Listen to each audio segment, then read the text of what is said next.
Hola, hasta aquí tenemos visto los tres elementos fundamentales de toda obra plástica, que es la mancha, la línea y el plano. Entonces estamos en condiciones de aproximarnos al fundamento y la esencia de toda creación artística, que es la composición. Esta engloba toda nuestra reflexión y nuestro esfuerzo. En este punto se separará del simple observador, digamos, el receptor de la obra, del creador, del hacedor, en suma, del artista. Muchas veces nos preguntamos qué diferencia puede haber entre el crítico y el artista. ¿Cómo alguien con conocimientos teóricos, una formación sólida, un ojo entrenado para captar las sutilezas del lenguaje plástico, no puede producir una obra propia y, sin embargo, disfrutar de la creación de otros? Es que para crear se necesita, además de los conocimientos teóricos y prácticos, un deseo y una búsqueda que vaya más allá de la mera contemplación. El salirse de la relación con el objeto, que siempre está por definición por afuera del ser, para comprometer todo su ser en ese trabajo. Cuando pintamos, nos va la vida en ello, como un trapecista sin red. Cuando observamos, incorporamos los mensajes de la obra, pero sin riesgos. Los artistas de todos los tiempos que nos precedieron sabían esto. Por eso nuestra única preocupación debe estar centrada en la composición del trabajo. Entonces, ¿qué es la composición? ¿De qué se trata? ¿Qué elementos la conforman? En principio podríamos decir que existen algunas reglas básicas que han establecido muchos artistas a lo largo del tiempo, pero que el trabajo del artista tal vez consista en romper esas reglas, en proponer otra mirada. Claro que romper no es lo mismo que deconstruir, ya que esto supone un conocimiento de las estructuras que lo componen. Básicamente diremos que un cuadro, por ejemplo, es una superficie plana, bidimensional, ancho y alto, sobre la cual se distribuye pintura o cualquier material con el objetivo de producir transformaciones visuales en ella y expresar parte de las visiones que asedian al artista, con el deseo de comunicar a otras personas lo que inmediatamente se transforma en un lenguaje, toda vez que el receptor conecta e intenta decodificar el mensaje. Como sabemos, la música, por ejemplo, se compone de sonidos producidos en el silencio. O sea, tenemos un silencio, tocamos una nota y rompemos la continuidad de ese silencio. Si agregamos otra nota a los pocos segundos, tendremos un efecto sonoro diferente al anterior. Lo mismo ocurre con el espacio visual. Cuando producimos una mancha, a esta le damos un sentido con la línea y a su vez la sostenemos con el plano.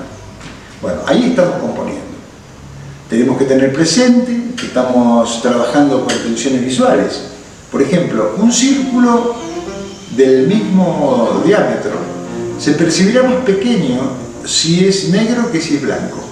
Sencillamente porque la luz se expande y la oscuridad se retrae.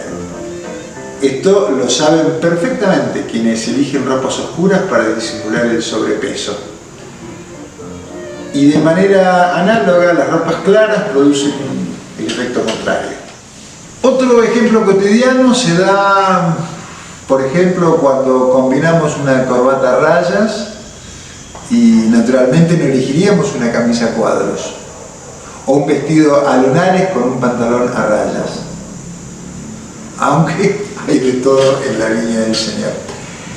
Entonces podríamos decir, en líneas generales, que las líneas horizontales y verticales, paralelas a los bordes, darán una sensación de quietud. Siempre van a dar imágenes estáticas.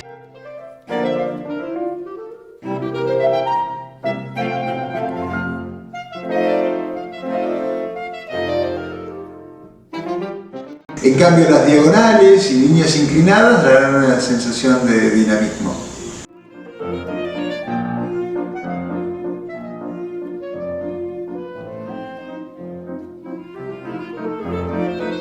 Evidentemente esto se ve más dinámico que esto que se ve más estático.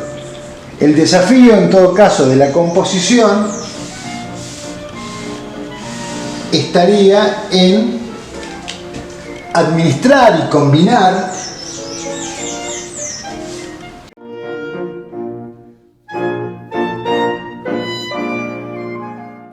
estas posibilidades.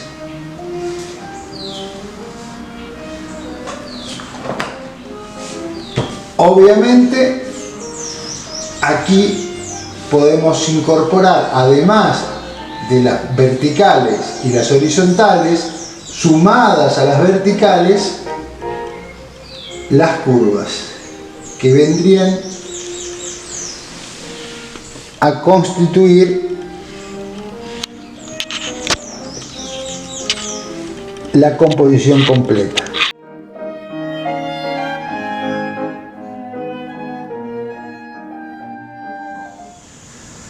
Cuando hablamos de equilibrar una imagen, este equilibrio nada tiene que ver con el equilibrio heredado de la física, y que tenemos que saber que en la composición plástica dos pesos o dos valores iguales se anulan. Entonces investigo qué posibilidades hay de que el equilibrio yo lo encuentre con un círculo más pequeño incluso y de otro color. Y entonces aquí estoy viendo que se me produce una imagen con un interés visual más importante. Puedo correr un poco aquí y entonces aquí me aparece un espacio que inmediatamente me está pidiendo la posibilidad de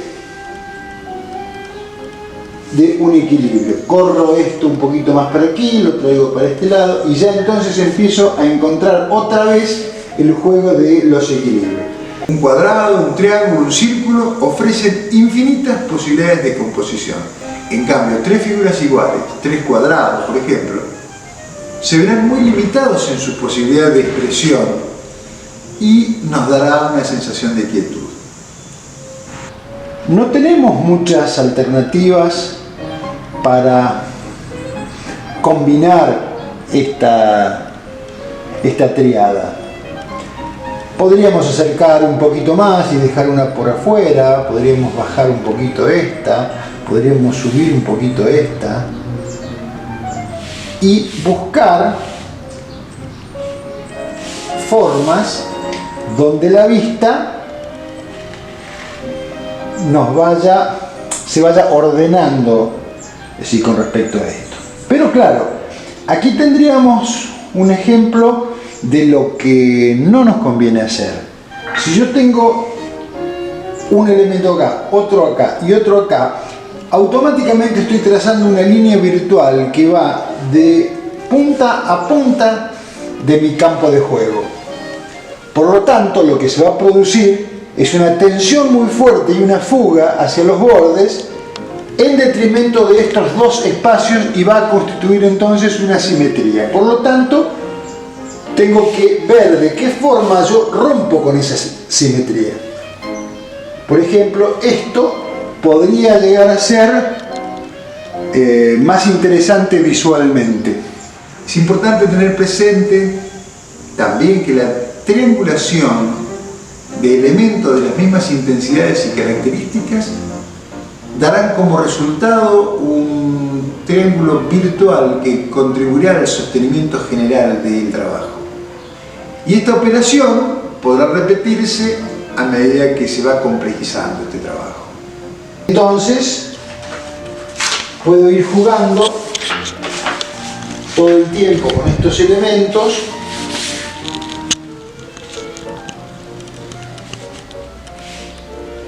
hasta encontrar aquel equilibrio que sea conveniente a mi planteo.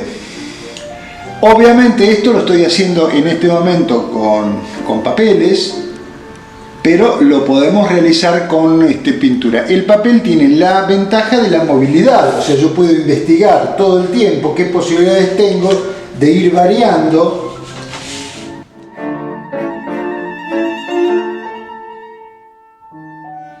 Obviamente, si quiero complejizarla aún un poco más, puedo intentar generar mediante líneas un complemento que me ayude a completar aquella imagen. Cuando uno trabaja con líneas es muy importante tener en cuenta que las líneas en general, cuando fugan hacia los ángulos, nos desequilibran notablemente nuestro trabajo, obligándonos a reformularlo permanentemente. Por ejemplo, si yo trazase una línea que viene hasta este ángulo y hace un juego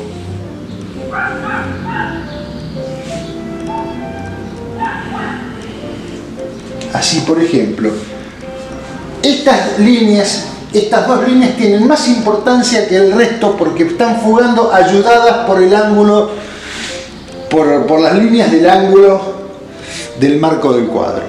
Entonces es muy conveniente evitar estas líneas y, en todo caso, si es necesario, hacerlas finalizar sobre los bordes. Por ejemplo, tengo esta línea por aquí, la voy a traer acá y la llevo aquí. Entonces el trabajo continuará siendo equilibrado y no tendré estos inconvenientes de fugas indeseadas hacia lugares indeseados, justamente. Por último, hay una regla no escrita pero muy saludable de la composición, que es cuanto menos, más. En el próximo video veremos los materiales. Hasta la próxima.